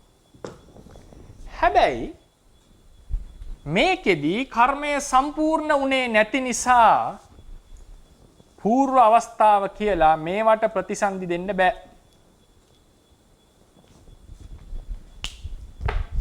දැන් මෙතන ඉඳන් බලන්න අපි දැන් මොමන්ටරි කතාව ආවොත් ෂණ මාත්‍ර කතාව විතර ගත්තොත් මෙතනින් එහාට සමානයිනේ මේ දෙකම. මේකත් පූර්ව මේකත් පූර්ව. ඇයි මේ පූර්වයකට ප්‍රතිසන්දි දෙන්න හැකි උනේ මේකට බැරි උනේ මොකක්ද? මේ නිෂ්ඨාපක චේතනාව නිසා. කර්මපතයක් වෙච්ච නිසා. ඒ කියන්නේ මේ ටික එකක් ලෙස වැඩ කරලා තියෙනවා. හැබැයි ඒකෙත් මේ අතරමැද ඒවා අයින් වෙන්න ඕනේ. අතර වෙලා තියෙන්නේ ඒ ටික එකක් ලෙස වැඩ කරනවා.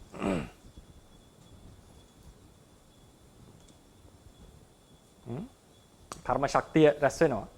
ඒකෙන් තමයි වැඩේ සිද්ධ වෙන්නේ. නමුත් මේ ටික එකක් ලෙස වැඩ වෙලා කටයුතු වෙන්නේ. ඒ නිසා කර්ම ඒකත්වය. ඊට පස්සේ හිතන්න මේක දන් දීලා මෙතනදී පසුතැවුණා කියලා හිතන්න. මොකද වෙන්නේ? මේ සියල්ලගෙම බල දුර්වල වෙනවා. මේ සියල්ල ඕමක වෙනවා.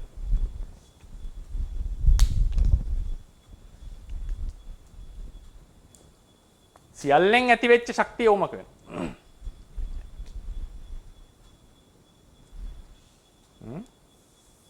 ඒ නිසා මේකේ තියෙන ඒකත්වයක්. එකක් ලෙස අරන් කතා කරන්න ඕනේ.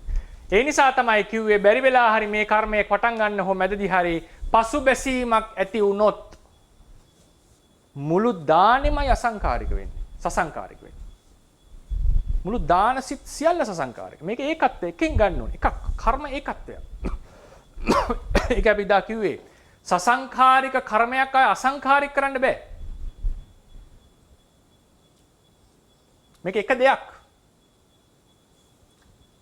සසංකාරික අසංකාරික කරන්න කියලා හිතෙන්නේ අපිට අපි නානත්ව ණයින්ම මේක හිතුවොත්.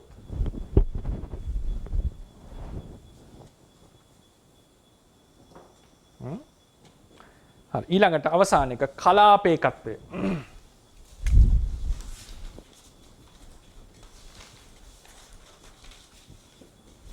කලාපේකත්වය කියලා කියන්නේ රූප කලාප සහ නාම කලාපයෝ එකට වැඩ කරන්නේ. රූප කලාපවල ඒකත්වයේ තේරුම් ගන්න ඒවට වෙනම ඉමක් තියෙනවා.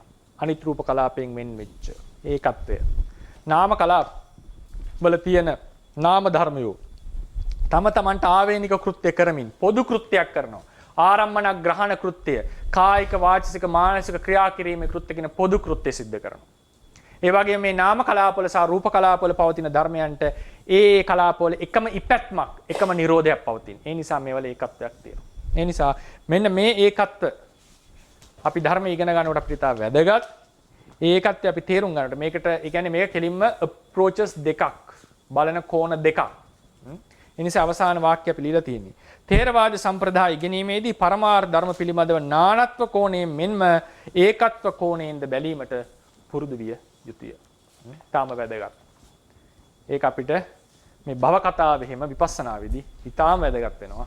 හරියට නිවන ආදිය තේරුම් ගැනීම සඳහා. දැනටම ගොඩක් අයට තේරෙනවා ඇති ඒක.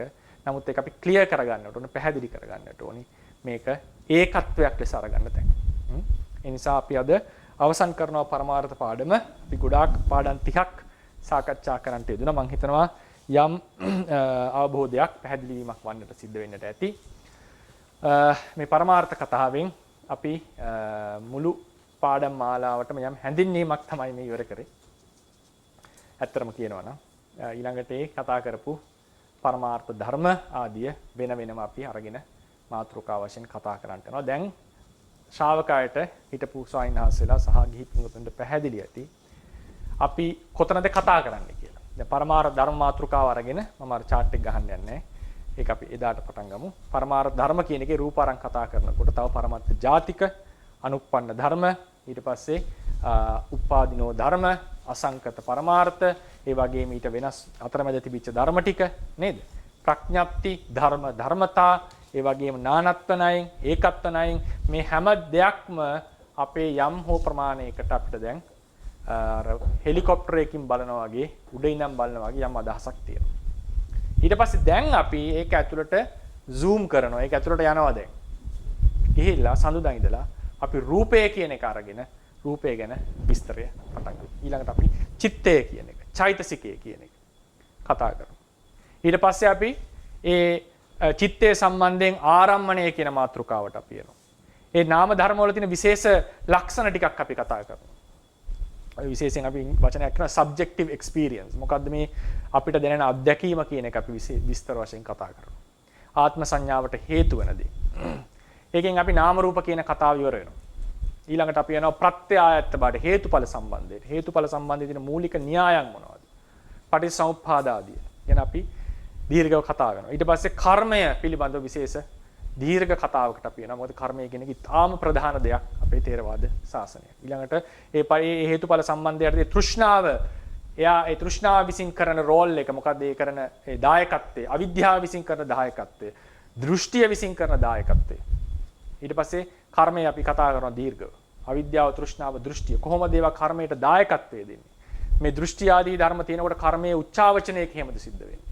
අවිද්‍යාව නිසා මොකද්ද කර්මය විපාක දීමේ හැකියාව ලැබෙනවා කියලා කියන්නේ. තෘෂ්ණාවෙන් ලැබෙන දායකත්වය මොකක්ද? ඊළඟට අපි එනවා භවය නාම රූප පවත්තිය කියන එක. කොහොමද මේ නාම රූප ටික භවයෙන් භවයට දිගින් දිගට පරම්පරාව ගමන් කරන්නේ? ඊට පස්සේ එක භවයක් ඇතුළත වීති නාම පවත්තිය, රූප පවත්තිය වෙනම කතා කරනවා. සාමාන්‍යයෙන් රූප පාඩම ඉගෙන ගන්නකොට රූප පවත්තිය රූප පාඩම ඉගෙන ගන්න. අපි මේකෙදී එක රූප පවත්තිය සහ නාම පවත්තිය දෙකම නාම රූප පවත්තිය කියලා වෙනම මාතෘකාවකට කතා කරනවා.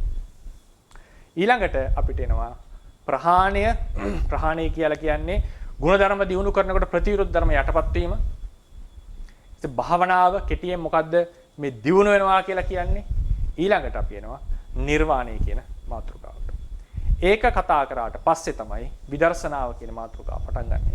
එතකොට මේ පදනම සහිත කෙනා තමයි ditthi visuddhi ඉඳලා විදර්ශනාව කියන එක ක්‍රමානුකූලව ඉගෙන ගන්නට යන්නේ.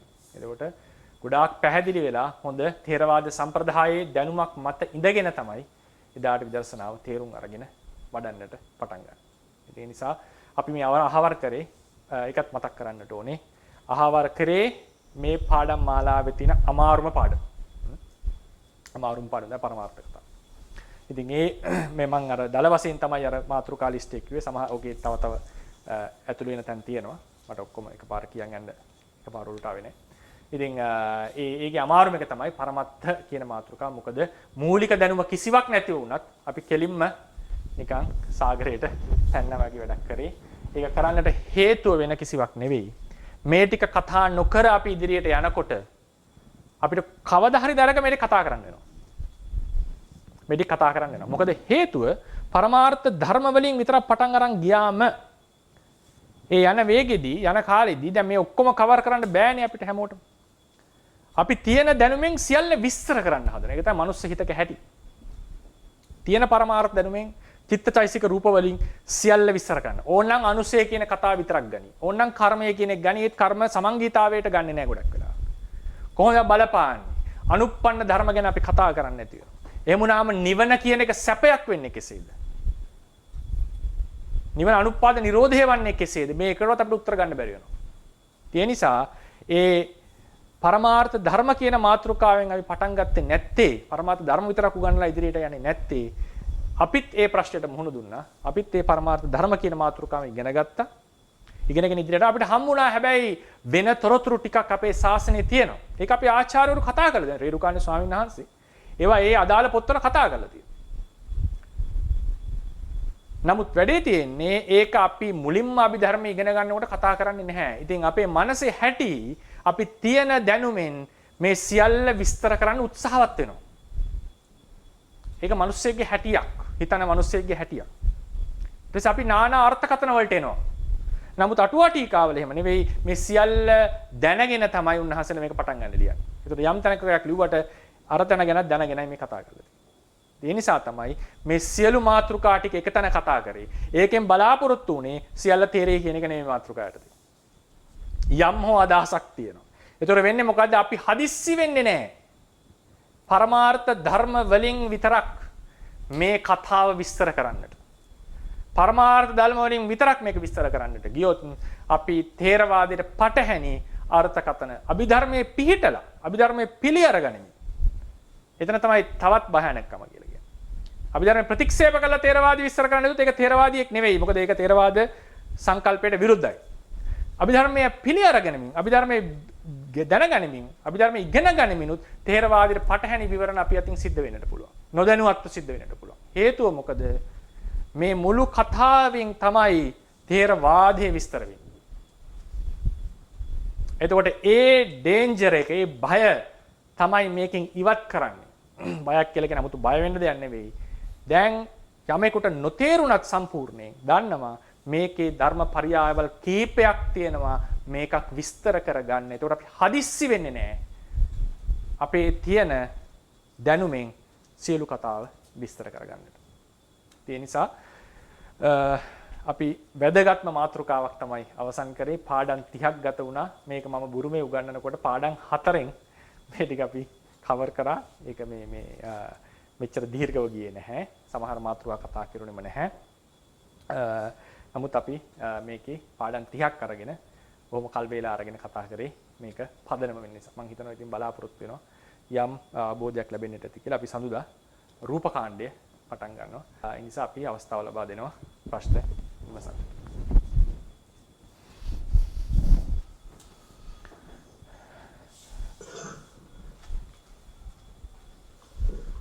තෙරුවන් සරණයි ශාන්වාස. තෙරුවන් සරණයි. මම සුවඳ කියලා ගේ කෙනෙක්. තෙරුවන් සරණයි. ශාන්වාස පාඩමකට කිව්වා ඡේදවාදී අවස්ථා 4ක් ගැන කතා කළා. ඔව්. අවසාන අවස්ථාව කිව්වා මේක මේ ධර්ම සමූහයක් තියෙන්නේ ධර්ම සමූහය අවසානයේ මරණ පස්සේ ඉතින් අවසානයි කියලා. ඔව්. ඒ වගේම කියනවා මට මතක තියෙන කොහොමද කිව්වා ඒ තේරවාදයක් මේකට පොඩක් සාමාන්‍ය සමානකමක් තියෙනවා. ඒකෙදි හැබැයි වෙනස තියෙන්නේ මේ කර්මය නිසා නැවත භවයක් ඇතිීමේ ස්වභාවය තියෙනවා කියලා. ඒතකොට මට විතර ගැටලුවක් වෙනවා අත කියන සාගත කියන සංසාරයේ. අතසාගත ගන්නකොට ඡේදවාදයේ හතරවෙනි එකට අනුව අපි දැන් නැවතත් භවයක් ඇතිවීම කියන එක පෙරපරේම දිගුවක්ද එහෙමත් ඒකත් අපහු සාස්වතවාදයට යනවාද කියන එක. ඒ තාම පැහැදිලි කරන්න වෙනවා ප්‍රශ්නේ මට. ඒ කියන්නේ පෙර භවයේම දිගුවක් කියලා අදහස් කරේ මොකද්ද? ඒ කියන්නේ අපි මේක මේ ක්‍රියාවලියක් විදිහට නැවත භවයක් ඇති වෙනවා නම් මේ පෙර භවයේ කර්ම නිසානේ ඊගව භවයට හේතු වෙන්නේ. අලුත්ම කර්මයක් ඒක. ඔව්. කිවීම පෙර භවයේ ඇතිවීමක් පෙර භවයේ කර්මයේ ඉදිරියට යාමක් නේද කියන්නේ. පෙර භවයක කරන ලද කර්මයක් නිසා අලුතෙන් නාම රූප પરම්පරාව පහළ දිග්ගැසෙනවා. ඒතර પરම්පරාව වශයෙන් ගත්තොත් ඒකත්වයක් තියෙනවා. දැන් પરම්පරාව වශයෙන් ගත්තොත් එකම සන්තතිය තමයි යන්නේ. හැබැයි කිසිදු ධර්මයක් ගිහිල්ලා නැහැ මේ භවයෙන් ඒ භවයට. අලුත්ම ඔව්. එතන මට දරගන්න සොයනසර දැන් ඒකත්වය කියන එක ගත්තොත් එහෙම ඔව්. ඒතර විතර මේ ඒකත්ව ණයකින් තමයි මේක ඉදිරියට යන්නේ. පැහැදිලිවම හරි. පැහැදිලිවම හරි. ඒකත්වයෙන් ගත්තොත් මේක එකක්. ඒක නානත්වයෙන් ගත්තොත් දෙකක්. ඒ කියන්නේ නානත්ව ණයයි ඒකත්ව ණයයි එකිනෙකට පරස්පර වෙන්නේ නැහැ. නානත්ව ණය තියෙන්නේ නානත්ව ණය පිහිටලා තියෙන දැන් උදාහරණයකට මේක પરම්පරාව නම් නානත්ව ණය වෙන වෙනම ධර්ම අනුව කතා කරපු එක. ඒකත්ව ණය කියන්නේ પરම්පරාව නම් කතා කරපු එක. ඒ නිසා මේ දෙක එකිනෙකට පරස්පර විරෝධී නෑ. එතකොට අපි හිතමුකෝ භවයක් සිද්ධ වුණා කියලා මරණින්. අපි හිතමු මරණය ඉපදුනා කියලා. එතකොට නානත්ව ණයෙන් අලුත් ධර්ම ටිකක් කිසිවක් ගිහිල්ලා නැහැ. හැබැයි ඒකත්ව ණයෙන් ඒ પરම්පරාවෙම දිගුවක්. ඒ නිසා තමයි බුදුරජාණන් වහන්සේ කියන්නේ මම තමයි වෙස්සන්තර මම තමයි මහෞෂධ. මොකද මේ ඒකත්ව ණය පදනම් කරගෙන. නානත්ව ණය පදනම් කරගත්තම උන්වහන්සේලා කතා කරන්නේ කර්මය කරන කෙනෙකුත් නැහැ, විපාක විඳින කෙනෙකුත් නැහැ. හුදු ධර්ම ටිකක් හටගත්තා. එහි ප්‍රතිඵල ටිකක් හටගත්තා. ඒතර සොයනස එතනදී මේ අපෝ මේක සාස්වතවාදයට නෑ සාස්වතවාදයේ අනු සාස්වතවාදයේ විස්තර කරගන්නවා අපි එහෙනම්. සාස්වතවාදයේ අනු එක ධර්මයක් ඇත ඒක භවයෙන් දිගින් දිගට යයි. එක ධර්මයක්. ඒ කියන්නේ අපි බැරි වෙලා හරි කිව්වනම් මෙන්න මේ ධර්මය දිගින් දිගටම යනවා කියලා ඒක තමයි සාස්වතවාදය. ශාස්වත වෙන්නේ પરම්පරාවේ එකත්වේ නෙවෙයි. ඒක මම කිව්වේ ආත්මය anu කවරක්ද? ආත්මය anu එකම දේහි ගමන් කිරීම. මේ තියෙන්නේ නානා ධර්ම પરම්පරා එකත්වයක්. බුදුදහමෙන් પરම්පරා එකත්වය නැති කරන්නේ නැහැ. ශාස්ත්‍රත දෘෂ්ටිය යනු එකම ආත්මය, එකම ධර්මය දිගට යෑම. බැරි වෙලා හරි මේ කෙනාමයි මෙතනට ආවේ කියලා ඒ ධර්මය ගැන කතා කරොත් ඒක ශාස්ත්‍රත දෘෂ්ටියක්.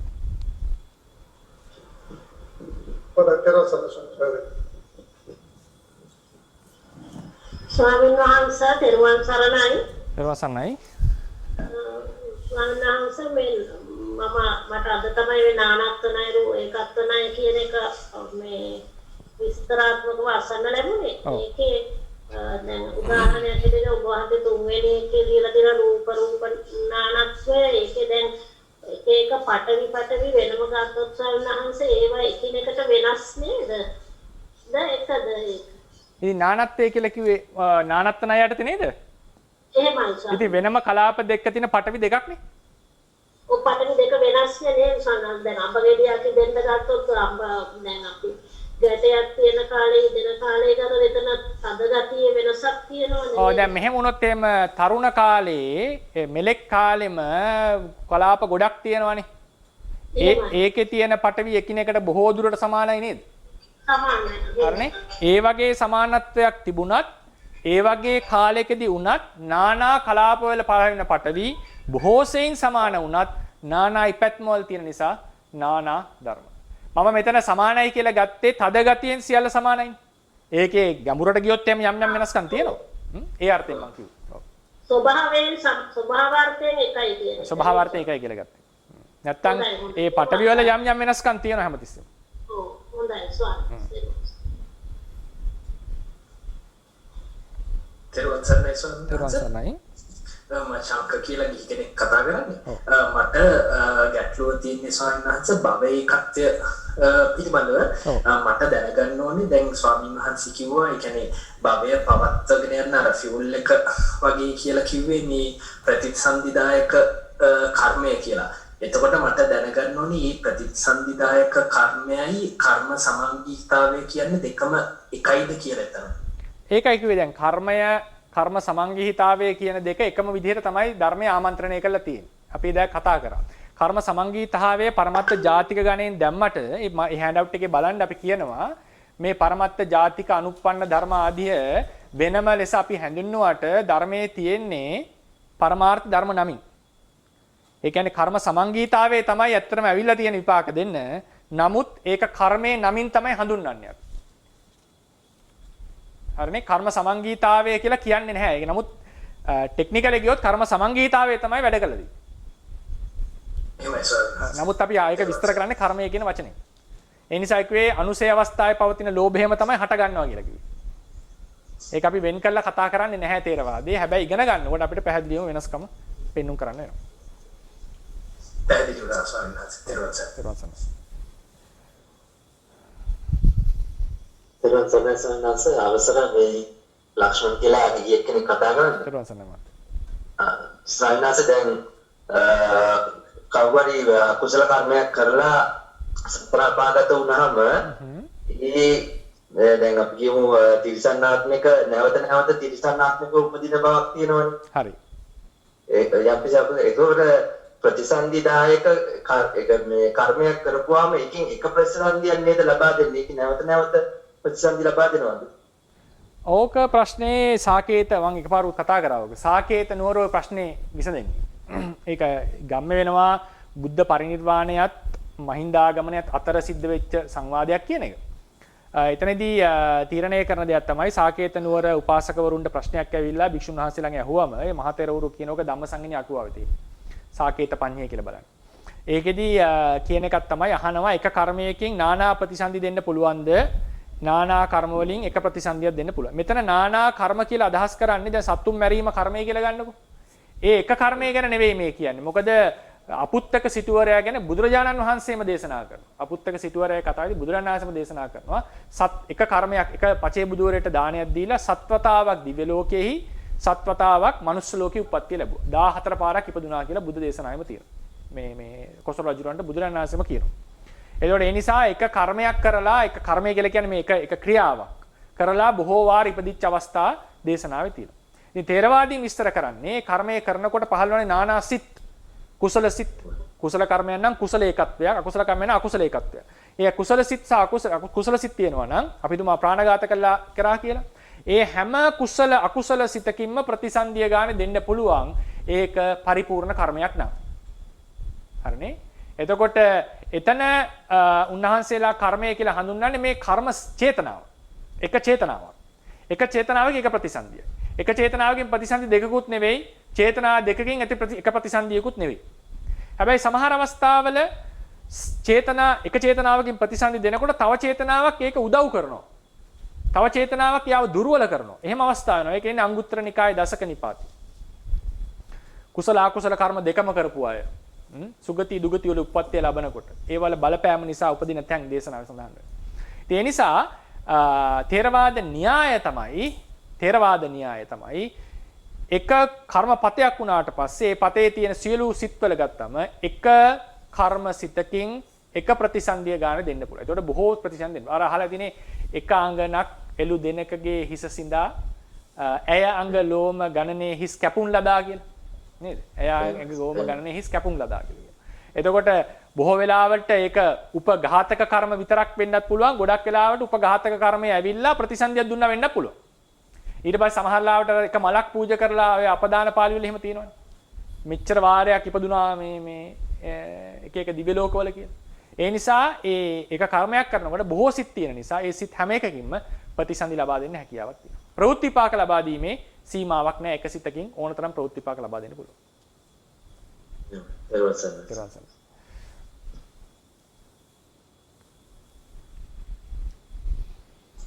සනත් සරණයි. මේ ආනන්ද සනත් මට මේ ප්‍රශ්න හරියට ඉදිරියට කරගන්න පුළුවන් මේ දන්නේ නැහැ. ඔව්. නෑ ඔබ වහන්සේ ලස්සනට විස්තර කරා මේ අර දැන් මූලද්‍රව්‍යයක සහ පරමාණුක සහ නියුට්‍රෝන ප්‍රෝටෝන දෙක වෙනස්කම්. එතකොට ඒ කියන්නේ ඒවා වෙන වෙනම ලක්ෂණ පෙන්වනවා කියන එක ඔබ වහන්සේ සඳහන් කරන්නේ තවද? ඔව් ඔව්. ඒක අපි සම්බන්ධ කරොත් චෛතසික ධර්ම වල දැන් චෛතසික ධර්ම කියන්නේ පරමාර්ථ ධර්ම. දැන් අපි කියමු ලෝභය කියන එක ලෝභය කියන චෛතසිකය. එතකොට ඒකේ වෙනම ප්‍රභේද තියෙනවා.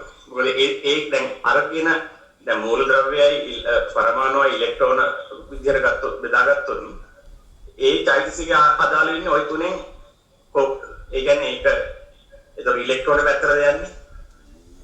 ඒතර ඒකේ ප්‍රභේද තියෙන්න පුළුවන්ද? හොඳයි. දැන් දැන් අපි අලුතින් දන්නවා මම හිතන්නේ දැන් විද්‍යාවෙන් දැන් ඉලෙක්ට්‍රෝනත් කියන්නේ තියෙන දෙයක් නෙමෙයි ඒකත් ශක්තියක්. ඒතර තියෙන දෙයක් නැහැ කියලා දැන් තමයි වත් කරලා දැන් කියවෙන්නේ. ඒතකොට අපි අතන ඔබාතගේ උදාහරණ හරිම ලස්සනයි. මොකද ඒතන එකම දේ වෙන වෙන ප්‍රභේද ලක්ෂණ පෙන්වන්න කරනවා කියන එක. ඔව්. අපි ඒතකොට දැන් අපි ලෝභය හරි මොකක් හරි ඒක චෛතසිකයක් ගත්තොත් ඒකේ ප්‍රභේද තියෙන්න පුළුවන්. ඒක අඩු වැඩි කියන්නේ ඒක බරපතලකම වැඩි අඩුයි ඒ විදිහට තියෙන්නත් පුළුවන්. එකම ලක්ෂණ තියාගෙන ඉතන කොහොමද ඒකට අපි ගල්පගන්නේ? ඔයක ඉතාම වැදගත් සහ සියුම් ප්‍රශ්නයක්. ඒක හොඳයි මේ ප්‍රශ්නේ. ඒක ඉන්නට ඕන විසඳෙන්නට ඕනේ. දැන් උදාහරණයකට අපි කියනවා දැන් මේකේ එකක් තමයි උපමාව 100%ක් මම සමාන කරන්න යන්නේ නැහැ. මම අර දල අදහසක් ගන්න තේ උපමාව ගත්තේ. ඒකෙදි දැන් මෙහෙම හිතන්නකෝ. සිතේ තියෙනවා දැන් අපි චිත්ත පාඩමට ආව මේක විශේෂයෙන් කියනවා. සිතේ තියෙනවා ආරම්මන විඥානන ලක්ෂණ. හරිනේ? ඊට පස්සේ මුළු චිත්තුප්පාදයෙන්මත් අරමුණ දැනගන්න. මුළු චිත්තුප්පාදයෙන්මත් අරමුණ දැනගන්න. හැම චිත්තයිසිකේම උනුත් ආරම්මන ග්‍රහණේ තියෙනවා. එතකොට මේක අපි ප්‍රායෝගිකව හම්බ වෙන්නේ අපිට චිත්තුප්පාදයේ ආරම්මන ග්‍රහණය. චිත්තුප්පාදයේ ආරම්මන ග්‍රහණය තමයි හම්බ වෙන්නේ. ඕක දර්ශනයක් ඉස්ස ගත්තම අපි කියනවා සිතේ තියෙන්නේ ආරම්මන ග්‍රහණ ලක්ෂණය පමණයි. සිතට වෙන දෙයක් කරන්නට බැරිය. ඔන්න සිත අපි වෙනම ගත්තා කියන්නකො ප්‍රායෝගිකව. ඊට පස්සේ අපිට හම්බ වෙනවා සිතයි අපි කියනවා වේදනාවකින් තොරව සිතක් පහළ විය නොහැකි. හේතුව මොකද? අපි සංඥාව ගන්නකො. සංඥාව ගමුකෝ ඒක වඩා ලේසි. වේදනාවත් විස්තර කරන්න පුළුවන් සංඥාව ගමු. සංඥාව ගන්නේ ඒ අරමුණු වලට තියෙන Tamanටම ආවේනික ලක්ෂණ වලට සංවේදී වෙනවා සංඥාවෙන්. සංඥාව තිබුණේ නැත්නම් අපිට මේ වෙන කෙනෙක් කියලා අඳුර ගන්න බැරි වෙනවා. මොකද හැම රූපයකම තියෙනවනේ ධර්මයකම තියෙනවනේ Tamanට ආවේනික ගතිය. එතකොට ඒකට සංවේදී වෙන බව තමයි සංඥාව කියලා කියන්නේ. සංඥාව තිබුණ නැත්නම් ආරම්මන ග්‍රහණයේදී අපිට පුද්ගලයන්ගේ නානත්වය හඳුනා ගන්න බැරි වෙනවා. එතකොට අපි කියනවා එහෙම වුණොත් සිතේ උප්පාදයේ තේරුමක් නැහැ. මේ නාම ධර්ම වල පැවැත්ම වල තේරුමක් නැහැ. ඒ නිසා අපි necessity-යක් ගැන කතා කරන්නේ සිතක් චිත්තුප්පාදයක් උපදිනවා නම් මේව අවම වටේන් මේ වගේ මට්ටමක එකක් වෙන්නට ඕනේ. ඒ චිත්තුප්පාදේ මම කියන්නේ දැන් ක්ලස්ටර් එක සිත නෙවෙයි ක්ලස්ටර් එක ගත්තොත් ඒක අරමුණ දැනගන්නට ඕනේ. අරමුණේ රස විඳින්නට ඕනේ. අරමුණ හඳුනා ගන්නට ඕනේ. මෙන්න මේ කියන මූලික ලක්ෂණ අනිවාර්යයෙන්ම තිබිය යුතුයි. ප්‍රායෝගිකව අපිට හම්බ වෙන්නේ ක්ලස්ටර් එක. ප්‍රායෝගිකව හම්බ වෙන්නේ ක්ලස්ටර් එක. ක්ලස්ටර් එකෙන් තමයි වැඩේ සිද්ධ වෙලා තියෙන්නේ. සිතක් වෙනම අරන් කතා කරන්න බෑ අපිට. හැබැයි සිතක තියෙනවා ආරම්මන විඥාන ලක්ෂණයක්. එතකොට ඇයි අපි දර්ශනයක් ලෙස අනිවාර්යෙන් සංඥාව හෝ විඥානය හෝ තිබිය යුතුයි කියලා කියන්නේ මේ ක්ලස්ටර් එකේ තියෙන්නට ඕනේ ආරම්මන ගහණය යම් කිසි මට්ටමක්. හැබැයි සිතට තනියම ඒ මට්ටමට එන්නට බෑ. සිත තනියම ගත්තොත් ඒ මට්ටමට එන්නට බෑ. මේ ඔක්කොම එකතු වුණාම තමයි මේ වගේ ආරම්මන ග්‍රහණය වෙන්නේ. අරමුණ ගැන ફોકસ කරමින්, අරමුණ හඳුනා ගනිමින්, අරමුණෙහි රස විඳින්මින් ආදී ඒවා සිද්ධ වෙමින්. එතකොට අපිට කියන්නට වෙන්නේ මේ අර සංයෝග මට්ටමේ තමයි පවතින්නේ ඇත්තට. සංයෝග මට්ටමේ තමයි පවතින්නේ කට්ටිය. අපිට ප්‍රායෝගිකව වෙනම මූලධර්ම ලෙස පවතින්න බෑ. ඒක අපි කතා කරන්නේ ධර්මයේ තියෙන තොරතුරු අනුව. ධර්මයේ තියෙන තොරතුරු අනුව. බුදුරණන්සේ කතා කරලා තියෙන නිසා වෙන වෙනම ධර්ම ලෙස. නමුත් අපිට හම්බ වෙන්නේ ප්‍රායෝගිකව මේකේ මික්ස්චර් එකක්. ඊට පස්සේ දැන් මෙතන කතා කරන එක තමයි මේ ඒක ගොඩාක් ගැඹුරට ගිහිල්ලා අපි කතා කරපු එක. ඊළඟට ලෝභය දැන් උන තව කතාව. ලෝභය අරමුණෙහි ඇලෙනවා. වේදනාව අරමුණේ රස විඳිනවා. ඒ දේවල් කර කරත් ලෝභ මේ චිත්තචෛසික ධර්ම සමූහයම අතත් උස්සනවා. අතත් උස්සනවා. දැන් අපි හිතමුකෝ ලස්සන දෙයක් ගන්නට ආසාවෙන් ගන්නට ගෙනිච්ච කියලා. එතකොට ඒ ලෝභය එතන පහළ වෙනවා නම් ආරම්මනේ ඇලෙමින් ඒ තම තමන් අදාළ කෘත්‍යයක් කරමින් සියලු දෙනාම අත ගෙනියනවා කියන කෘත්‍යයට දායකත්වය දෙන. ඒකට කියන්නේ සාමූහික කෘත්‍යයක් කරනවා කියන්නේ. තමන්ට අයිති කෘත්‍ය සාමූහික කෘත්‍ය. ඉතින් ওই විදිහට තමයි ඔය ඒකත්වය අපි විස්තර කරන්නේ. ඉතින් මම හිතනවා මේ සියල්ලෙන් සියල්ල අරකින් සමාන කරන්න ගියොත් එහෙම කම්ප්ලිකේෂන්ස් නිසා මම මේ ක්‍රමයට මේක විස්තර කරනවා. ඒකෙන් පැහැදිලි වුණාද දන්නේ? පැහැදිලි සම්වර පැහැදිලි මම හිතනවා. දවසක් එක හරි ඉතින් කරත් මම හිතන්නේ ඒකත් පැහැදිලි කරපේ සම්පූර්ණ. සාදු. හරි. එහෙනම් සෑම දිනකටම තෙරුවන් සරණයි. අද සිද්ධ කරන දෙනාව ඒ ධර්ම දේශනාවේ සාකච්ඡාමය කුසලයේ අප සෑම දිනකටම තව තවත් ධර්මඥාන භාවනාඥාන දියුණු කරගන්නට උපනිශ්‍රේ වේවා. බුද්ධ ශාසනයේ චිරස්ථිතිය පිණිසත් උපනිශ්‍රේ වේවා කියලා ප්‍රාර්ථනා. බුද්ධ ශාසනං චිරන් තිට්ඨතු බුද්ධ ශාසනං චිරන් තිට්ඨතු බුද්ධ ශාසනං චිරන් තිට්ඨතු සාදු සාදු සාදු